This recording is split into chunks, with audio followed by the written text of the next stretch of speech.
Terus kemudian dari pihak swastanya ini ada tersangka HK, kemudian ada tersangka RR, dan juga pihak lainnya. Nama Halim Kala, adik kandung mantan Wakil Presiden Yusuf Kala, tengah jadi sorotan setelah terseret kasus dugaan korupsi proyek pembangunan PLTU Kalbar 1 yang mangkrak sejak tahun 2016. Pria kelahiran Ujung Pandang, 1 Oktober tahun 1957, itu dikenal sebagai pengusaha tangguh yang piawai membaca peluang pasar. Ia pernah menjabat sebagai anggota DPR RI periode tahun 2009-2014 dari Dapil Sulawesi Selatan II dan memimpin sejumlah perusahaan, termasuk PT Intim Wira Energi dan PT BETG.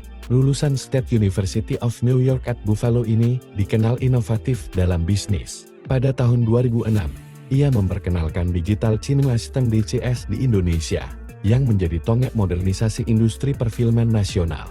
Ia juga merintis kendaraan listrik lokal lewat HK Auto dengan produk seperti Smooth, Aerolis, dan Trollis yang digadang-gadang sebagai mobil listrik karya anak bangsa.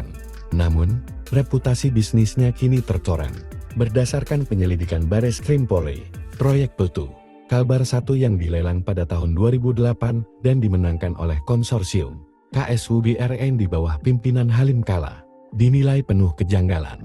Konsorsium tersebut tidak memenuhi syarat teknis dan administratif, namun tetap ditetapkan sebagai pemenang tender dengan nilai kontrak OSD 80 juta dan 507 miliar rupiah.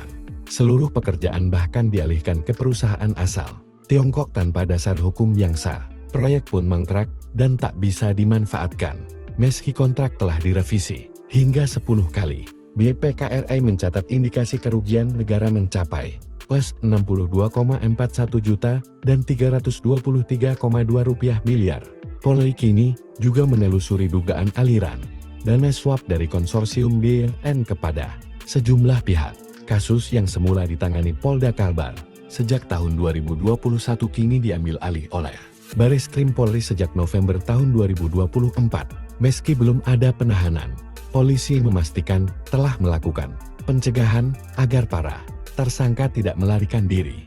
Hingga saat ini, pihak Halim Kala belum memberikan pernyataan resmi terkait dugaan kasus korupsi tersebut.